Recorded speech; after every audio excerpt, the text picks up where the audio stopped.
Hello friends, आज मैं आपको बताऊंगा ऑक्सीटेट्रासाइक्लिन एंटीबायोटिक इंजेक्शन का उपयोग कौन से ऐसे इंजेक्शन हैं उनके साथ आपको भूल कर भी नहीं करना चाहिए।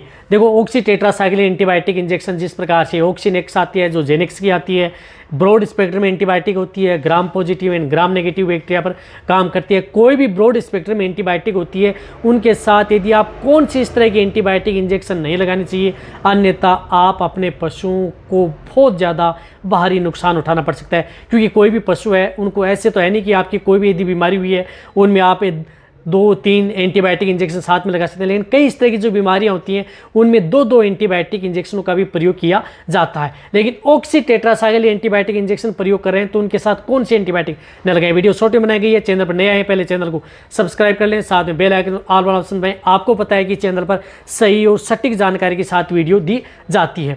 देखो, ऑक्सीटेट्रासाइक्लिन एंटीबायोटिक इंजेक्शन का प्रयोग यदि कोई ब्रॉड स्पेक्ट्रम एंटीबायोटिक इंजेक्शन है, उनका प्रयोग यदि ब्रॉड स्पेक्ट्रम एंटीबायोटिक इंजेक्शन का प्रयोग साथ में नहीं करना चाहिए। ये वीडियो सिर्फ और सिर्फ वेटरनरियन के लिए है। तो आप जो भी यदि आप ये इंजेक्शन यदि प्रयोग कर रहे हैं ऑक्सीटेट्रासाइक्लिन, तो उनके साथ आप कभी भी जो एंड्रोफ्लोक्सासिन भी क्या होती है, ब्रॉड स्पेक्ट्रम एंटीबायोटिक होती है। तो आप इन दोनों इंजेक्शनों का प्रयोग एक साथ, यानी कभी चाहे आप ऑक्सी को पुट्ठू में लगा रहे हो, चाहे आप एंड्रो को गर्दन में, दोनों को एक साथ एक ही समय बिल्कुल भी प्रयोग न करें। दोनों में से कोई एक एंटीबायोटिक आपको उस समय चूज करनी है, किस तरह की यदि डिजीज यदि पशु में होती है। और वैसे भी यदि ऑक्सीटेट्रासाइक्लिन एंटीबायोटिक इंजेक्शन है, उनके साथ यदि आप जिस प्रकार से gram positive and gram negative के लिए जो एंटीबायोटिक आती है उनमें से कोई साथ प्रयोग कर सकती है, लेकिन ब्रॉड स्पेक्ट्रम में।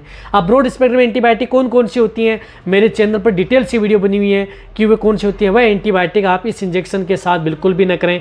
इसी के साथ यदि आप जिस प्रकार से कैल्शियम बोरोग्लूकोनेट, कैल्शियम मैग्नीशियम बोरोग्लूकोनेट, जिस प्रकार से कालबोरल है, माइपेक्स बोतल है, पशुओं को यदि आईवी लगाई जाती है, तो आप आईवी लगाते समय आप ये इंजेक्शन भी उसमें डायरेक्ट आईवी बिल्कुल भी न लगाएं। कैल्शियम के साथ आप ये एंटीबायोटिक वैसे लगा सकते हैं। यदि आप कैल्शियम यदि आप दे रहे हैं पशुओं में, यदि पशुओं को ड्रिप लगा रहे हैं, यदि आप ये पुट्ठों में लगा रहे हैं तो दिक्कत नहीं है, लेकिन दोनों को एक साथ मिक्स करके आईवी सेट में आप दोनों को कभी भी भूल कर न लगाएं, वरना पशुओं का बहुत ही भारी नुकसान उठाना पड़ सकता है।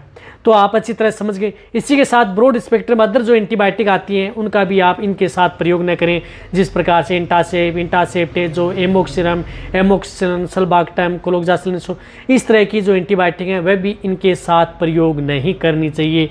आप अच्छी तरह से समझ गए होंगे। और कौन सी इस तरह की जो एंटीबायोटिक हैं जो कि आप ऑक्सी के साथ मिला करके नहीं लगानी चाहिए, वह भी मेरे चैनल पर वीडियो बनी हुई है।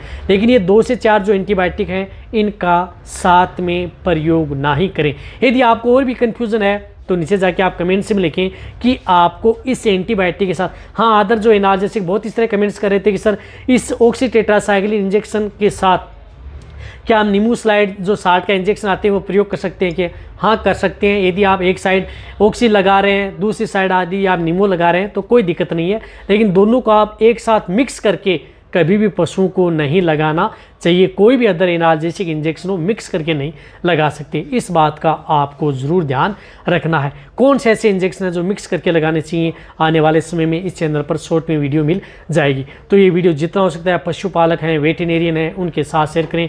इसी तरह की नॉलेज भरी वीडियो आपको इस चैनल पर ऐसे मिलती रहेंगी। इसी तरह से आप मेरी वीडियो देखते रहें।